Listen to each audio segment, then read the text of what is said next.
is the Chief Executive of SRT, Simon Tucker, who we've known for many years. And this is a holding that's actually been tucked away in the VC portfolio for a long time. And Simon can tell us all quite a lot about what it means to have long-term investors.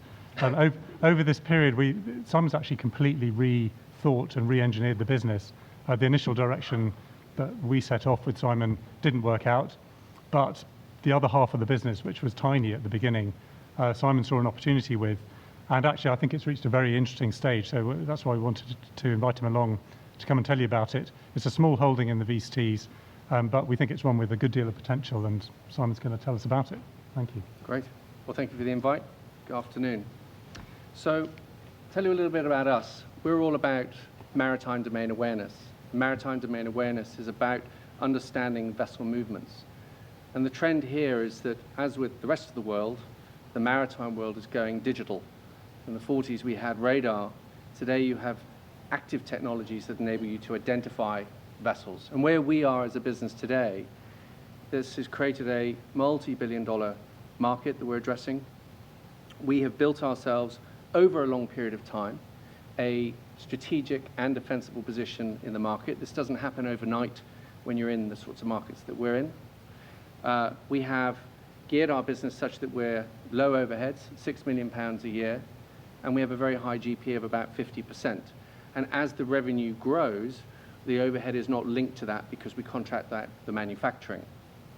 We're growing, we're profitable, and we go into the current financial year with a £77 million forward contract order book.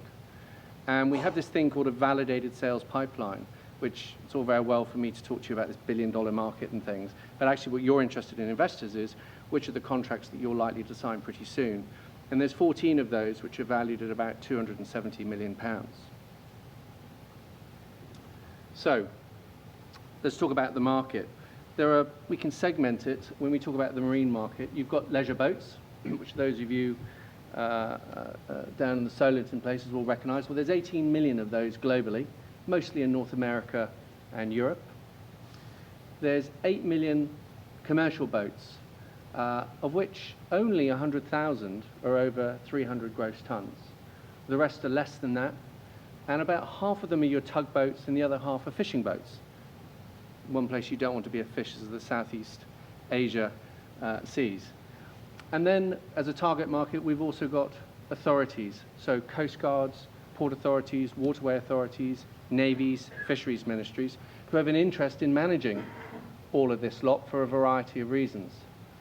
And the key global trend is that this adoption of new technologies and going from analog to digital, being able to identify, track, and manage those things that are moving around in the marine environment.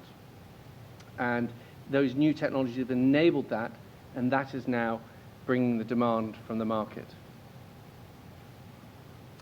So the key new technology has been this thing called AIS. And what is AIS? You've all seen Flight Tracker, and you've all heard how we scramble typhoons to go and see the unidentified aircraft. Well, the radar will tell you something is there, and you can probably see this here, it just gives you lots of yellow blobs. But in the avionics market, all airplanes now have a transponder on them which identify them, and when that transponder is off, the radar picks you up, but the transponder isn't there, so you stand out from the crowd. And that is exactly what AIS is in the marine market. And so you have transponders on boats, and they're transmitting to each other and to the authorities, and basically it enables you to identify exactly who that vessel is. So when we're talking about going digital, you can now track, as we are doing in Bahrain, where we installed a system, a national system last year, track the pictures of the boat, pictures of the owner, has he had a parking ticket, is he within license, when did the ownership change, the type of boat, etc. So it becomes a very powerful management tool for what is actually most countries' largest, most unprotected border. It's not an airport, it's not the land border, it's the sea border.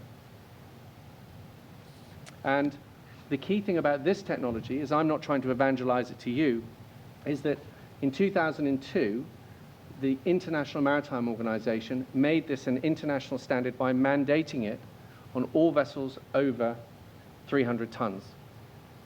160 countries signed up to what's called a SOLAS agreement, and so that technology is ubiquitous around the world and has been adopted around the world by port authorities, etc.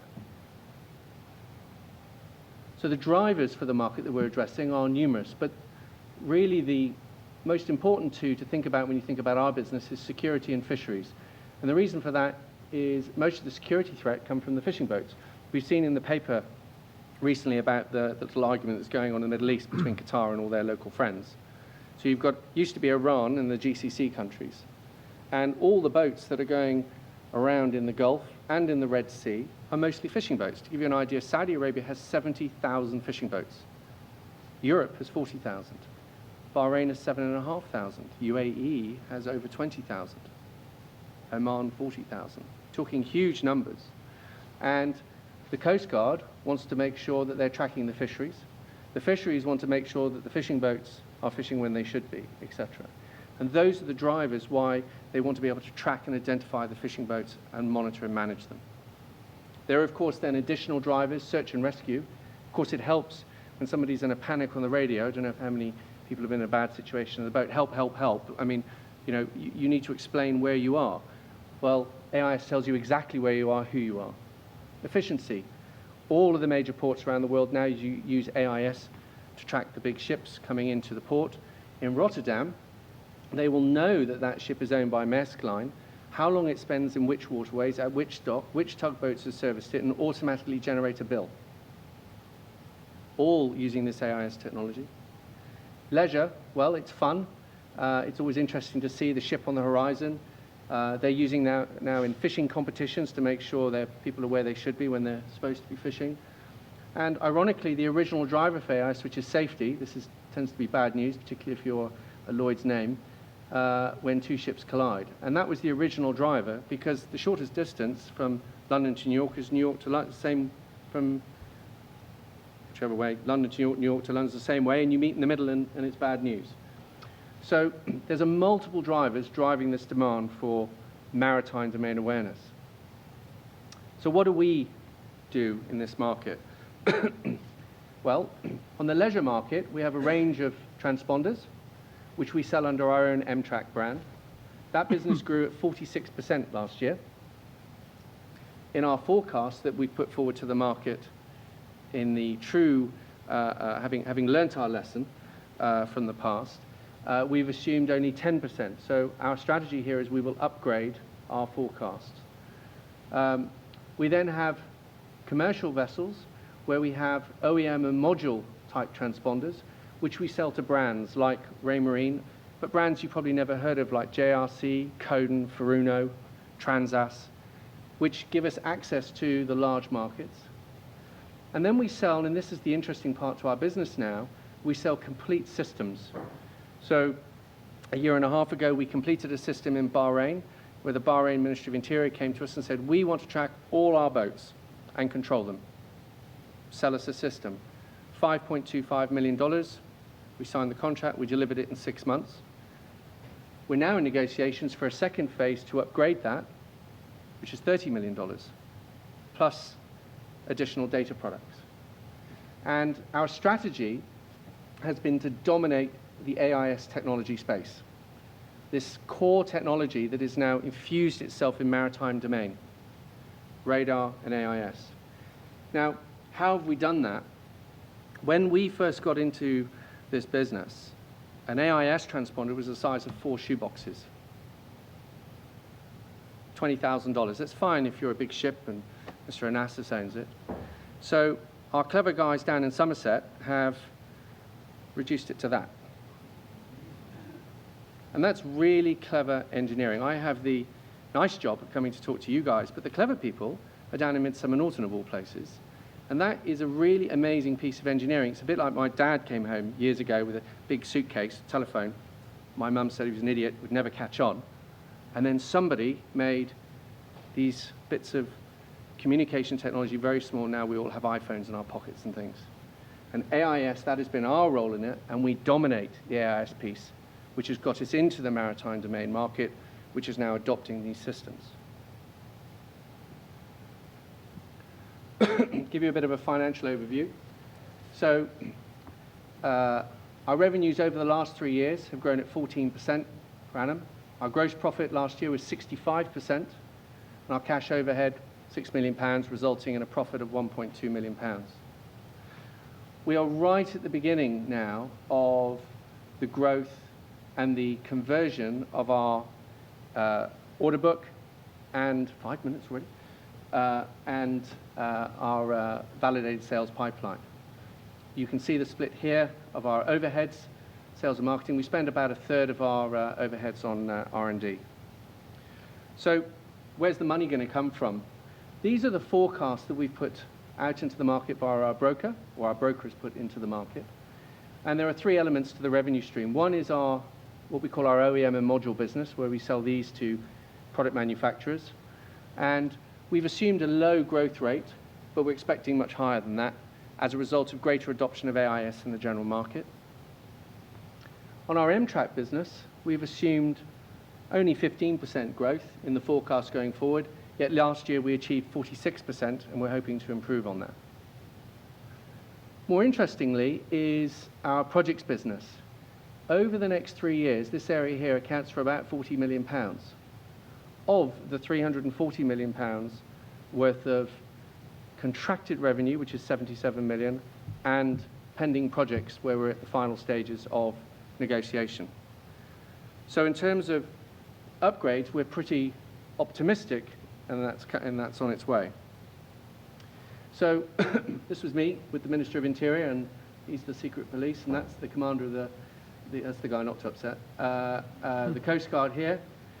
We completed the first phase, which was $5 million, and we're now about to start a new phase. We expect to contract that before the end of the year, worth $30 million. That is in our validated sales pipeline because we're at proposal stage. We're discussing contracts. These people have got all the regulations in place. This isn't just a sort of, we've had an inquiry, so we stick it in there. And we have our £77 million worth of contracts that we're in the process of delivering. It takes some time to deliver. It'll take us 3 years to complete that. But bear in mind, we've only forecast taking £40 million. So finally, an interesting little business, I think, in Somerset, of all places, with 55 people, £6 million overhead, 50 to 60% GP, profitable, with a lot of potential. Thanks to these guys for sticking with it. Any questions? Thank you, Simon.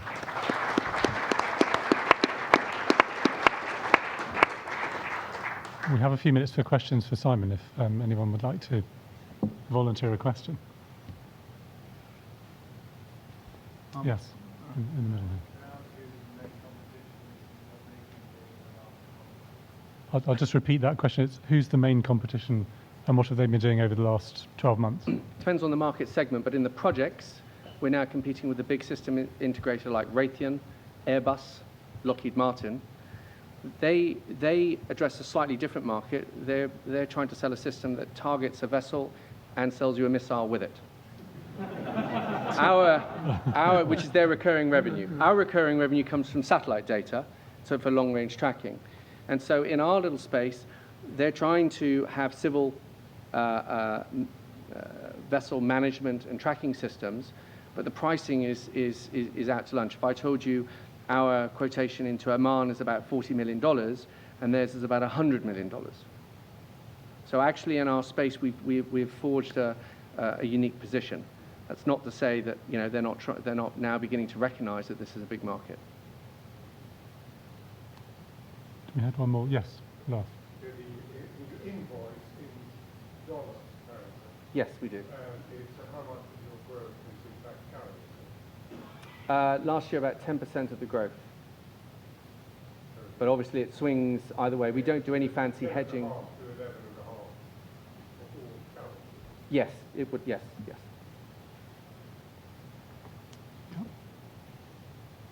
Great. Well, we will leave it there. Thank you very much, Simon, for your Thank you very much. fascinating talk. Okay. Thank you.